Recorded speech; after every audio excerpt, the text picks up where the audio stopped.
మీరు పులిహోర బాగా కలపాలంటే నేను చెప్పిన విధంగా చేయండి మామ. పులిహోర కలపడం అంటే అమ్మాయిలతో కలిపే పులిహోర కాదబ్బా, మనం తినే పులిహోర. Oh my god.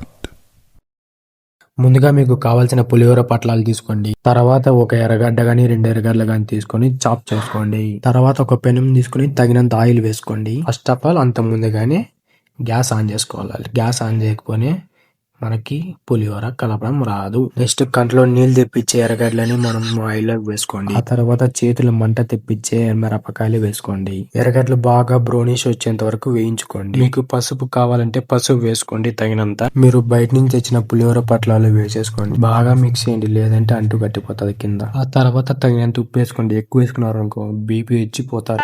ఏదో ఒక రోజు మాత్రం నా చావు ఖచ్చితంగా వచ్చి తీరుతుంది సార్. ఆ రోజు దాని కళ్ళల్లోకి చూసిన ఆ క్షణం ఇచ్చిన మాట నిలబెట్టుకోకుండా ఎక్కడ తలదించుకోవాల్సి వస్తుందో అని అనుక్షణం భయపడుతూనే ఉంటాను సార్. ఒక 10 మినిట్స్ బాగా కలుపుకోండి. అదే పులిహోర. మొత్తానికి పులిహోర కలపడం అయిపోయింది మామ. దీనికి ఏం పేరు పెడదామంటే రూమ్ బాయ్ పులిహోర. పులిహోర బాగా కలిపిన దీని టేస్ట్ ఎలా ఉందో చూద్దాం.